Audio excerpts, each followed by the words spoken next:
Hello everyone. इस part की शुरुआत के साथ हमें दिखाया जाता है कि हेन्यू के जाने के बाद रैन दोबारा से स्टूडियो जाती है चीची का ख्याल रखने के लिए, जहाँ पे चीची उससे पूछती है कि क्या तुम मुझे अभी इन स्टूडेंट्स के साथ छोड़कर अपने बॉयफ्रेंड से मिलने गई थी। तो रैन उससे कहती है कि हेन्यू मेरा बॉयफ्रेंड नहीं है। फिर आगे दिखाया जाता है कि शाओहेन चीची को लेने के लिए स्टूडियो पहुंच जाता है, जहाँ पे रैन उसे उन दोनों को ट्रीट देने के लिए कहती है और इसके लिए शाओहेन तुरंत ही मान जाता है और उन दोनों को लेके रेस्टोरेंट की तरफ जा रहा होता है। पर तभी रास्ते में हेन्यू एक शॉप से कुछ खरीद रहा होता है और उसे चीची वहाँ पे देख लेती है और रैन से कहती है कि देखो आपका बॉयफ्रेंड वहाँ पे खड़ा है। और ये बात चिनचिन जानबूझ के कहती है क्योंकि वो रैन को इतना ज्यादा पसंद नहीं करती है। ये सुनते ही और हेन्यू को वहाँ पे देखते ही रैन काफी ज्यादा घबरा जाती है क्योंकि वो नहीं चाह रही थी कि शाओहेन उसे देखे। यहाँ पे शाओहेन उस लड़के का चेहरा देखने की कोशिश करता है पर रैन उसे जल्दबाजी में वहाँ से रेस्टोरेंट में भेज देती है और खुद बहाना बना के उनके साथ नहीं जाती है। फिर हमें नेक्स्ट डे का सीन दिखाया जाता है जहाँ पे चिनचिन उसके स्टूडियो में दोबारा से आती है, पर क्योंकि रैन उससे थोड़ी नाराज होती है तो आज वो उसे पेंटिंग नहीं सिखा रही होती और उसके लिए पास ही के स्टोर से जूस लेने के लिए जाती है। पर जब वो जूस लेके वापस लौटती है तो वो स्टूडियो में चिनचिन को नहीं पाती है और ये देखकर वो काफी ज्यादा घबरा जाती है और उसे जल्दबाजी में इधर उधर ढूंढना स्टार्ट कर देती है। तभी हम देखते हैं कि चिनचिन रोड साइड पे घूम रही होती है और उसे हेन्यू वहाँ पे देख लेता है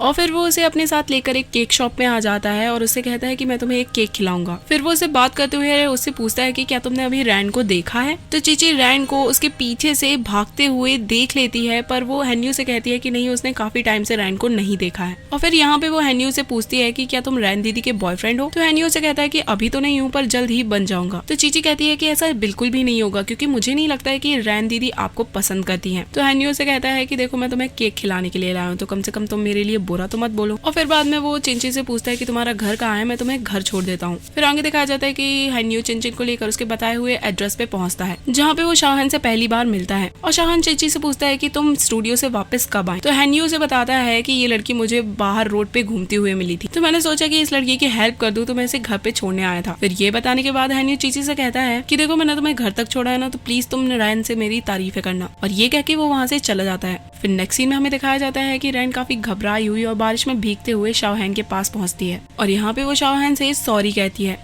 कि वो चीची का ध्यान अच्छे से नहीं रख पाई। पर तभी वो स्टूडियो में चिनचिन को देखती है जो कि रैन को एम्बैरेस देख के काफी खुश हो रही होती है और रैन उसे वहाँ पे देख के काफी कंफ्यूज होती है। तो शाओहेन उसे पहले अपने बाल सुखाने के लिए कहता है। फिर दिखाया जाता है कि रैन चिनचिन से पूछते है कि आखिर तुम वापस स्टूडियो में कैसे आई। तो चिनचिन उसे बताती है कि हेन्यू ने मुझे घर तक छोड़ा। तो ये सुन के वो काफी ज्यादा डर जाती है और उसे पूछती है कि क्या हेन्यू यहाँ तक आया था, तो क्या शाओहेन ने उसे कहीं देख तो नहीं लिया। और तभी शाओहेन ये सारी बातें उसकी सुन लेता है और रैन से कहता है कि हाँ मैंने उसे देख लिया है। और साथ ही रैन से पूछता है कि क्या वो तुम्हारा बॉयफ्रेंड है। तो रैन उससे कहती है कि नहीं, वो तो सिर्फ मेरा फ्रेंड है। पर शाओहेन तो ये बात सुन के काफी ज्यादा जेलस हो जाता है। तो चिनचिन यहाँ पे पहली बार रैन का साइड लेते हुए कहती है कि रैन दीदी सही कह रही है, वो सिर्फ उनका फ्रेंड है, मैंने ही गलत समझा था। तो शाओहेन उससे कहता है कि ठीक है तुम पहले जाके शावर ले लो। फिर आगे दिखाया जाता है कि रैन जब शावर लेके बाहर आती है तो वो देखती है कि शाओहेन ड्रिंक कर रहा होता है और शाओहेन जो कि काफी ज्यादा खराब मूड में होता है उससे डायरेक्टली पूछता है कि आखिर तुम मुझसे क्या छुपा रही हो और मुझे सच सच बताओ कि आखिर तुम मुझसे और कितनी चीजें छुपा रही हो। पर इससे पहले कि रैन कुछ कह पाए चिनचिन वहाँ पे आ जाती है और चिनचिन को वहाँ पे देख के शाओहेन उसे जाके सोने के लिए कहता है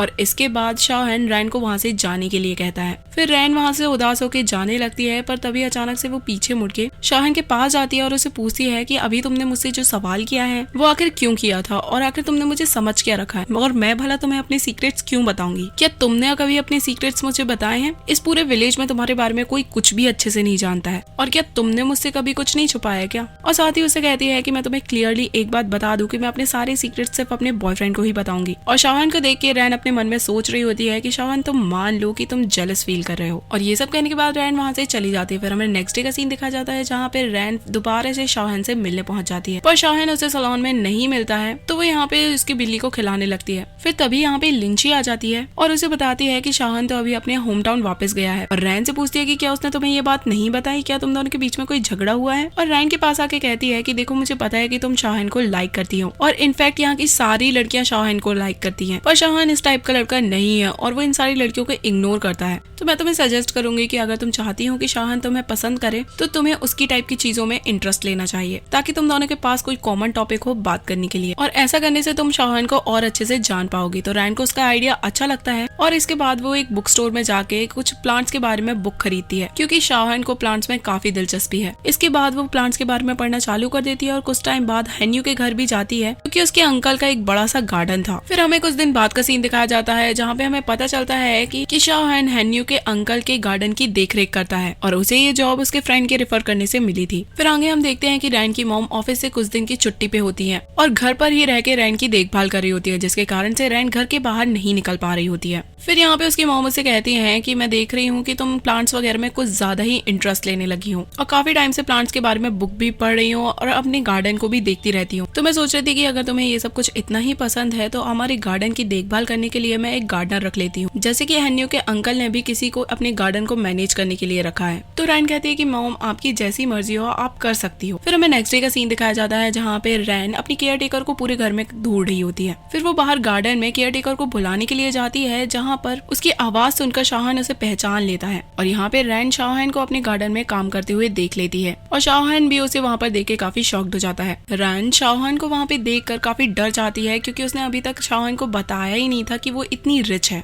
तभी केयरटेकर रैन को बताने लगती है कि शाओहेन को यहाँ पे अपॉइंट किया गया है गार्डन की केयर करने के लिए, और साथ ही केयरटेकर शाओहेन को भी बताने वाली होती है कि रैन कौन है। पर तभी रैन उसे बीच में टोकते हुए जल्दी से कहती है कि मैं इस घर की होम ट्यूटर हूँ और मैं यहाँ पे सिर्फ बच्चों को ड्राइंग सिखाने के लिए आती हूँ, और ये बताकर वो केयरटेकर को इशारा करती है कि वो उसकी एक्टिंग में साथ दे। और फिर वो रैन जल्दी से केयरटेकर को अपने साथ लेकर वहाँ से चली जाती है और फिर अंदर जाके केयरटेकर को बताती है कि ये मेरा फ्रेंड है और मैं बिल्कुल भी नहीं चाहती कि इसे पता चले कि मैं असली में कौन हूँ। फिर आगे हमें दिखाया जाता है कि रैन की मॉम उसे आके बताती है कि मैं हेन्यू और उसके अंकल को टी के लिए बुला रही हूँ और साथ ही साथ हमारे नए गार्डनर शाओहेन को भी मैं टी पे बुलाने वाली हूँ, तो तुम अच्छे से ड्रेसअप होके नीचे आना। ये सुनकर रैन काफी ज्यादा परेशान हो जाती है कि उसकी मॉम शाओहेन को यहाँ पे बुलाने वाली हैं, और क्योंकि वो घर की मालकिन बन के शाओहेन से नहीं मिलना चाहती थी तो वो बीमार पड़ने की एक्टिंग करती है और उन लोगों को टी पार्टी में ज्वाइन नहीं करती है और अपने कमरे से ही उन लोगों पर नजर रखती है और साथ ही अपनी केयरटेकर को मैसेज कर देती है कि तुम ध्यान रखना कि मेरी मॉम मेरा नाम शाओहेन के सामने ना ले। और यहाँ दिखाया जाता है कि ये सभी लोग बातें कर रहे होते हैं और रैन की मॉम शाओहेन को अपने बारे में बता रही होती है कि उनकी एक डॉटर है और वो बहुत ही अच्छी पेंटिंग करती है और वो काफी प्यारी भी है। और यहाँ पे रैन अपने रूम से उन लोगों को देखकर परेशान हो रही होती है और सोच रही होती है कि इन लोगों की तो बातें ही खत्म नहीं हो रही है। तो वो केयरटेकर को मैसेज करती है कि मॉम से कह दो कि मेरी तबीयत ज्यादा बिगड़ गई है और मैं बेहोश हो गई हूँ। फिर इसके कहने पर केयरटेकर अच्छे से एक्टिंग करती है और ऐसा प्रिटेंड करती है कि जैसे सचमुच में कुछ हो गया है। और ये सुनकर रैन की मॉम और अंकल आंटी उसके रूम की तरफ जाते हैं और यहाँ पे रैन की मॉम काफी ज्यादा परेशान होती है पर उसे ठीक ठाक कंडीशन में देखकर फिर सभी वहाँ से चले जाते हैं। फिर इसके बाद रैन की मॉम उसकी अच्छे से देखभाल करती है, उसे एक लंच वगैरह करवाती है, पर तभी उनके पास एक कॉल आता है कि उन्हें बिजनेस ट्रिप पे बाहर जाना होगा।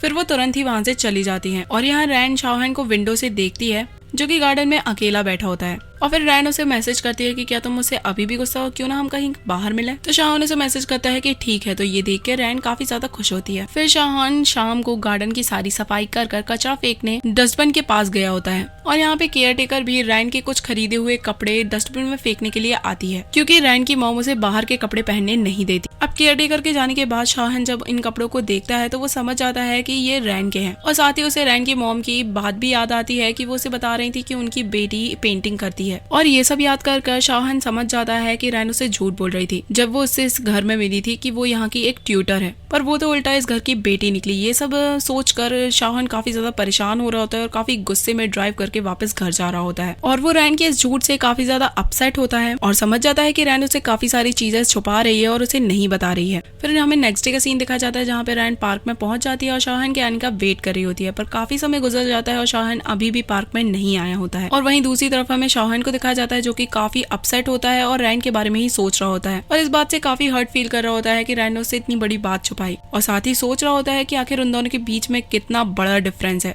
और ये सोचते हुए ही वो रैन की पेंटिंग्स का सामान उठाकर जला देता है और ये सामान जलाने के बाद वो अकेले बैठकर बाहर ही ड्रिंक कर रहा होता है। तभी उसके पास रैन का मैसेज आता है कि वो अभी भी पार्क में उसका वेट कर रही है, क्या वो आ रहा है। तो शाओहेन यहाँ पे उसके मैसेज का कोई भी रिप्लाई नहीं करता है और इसी के साथ ही एपिसोड यहीं पे एंड होता है। तो see you guys in the next part.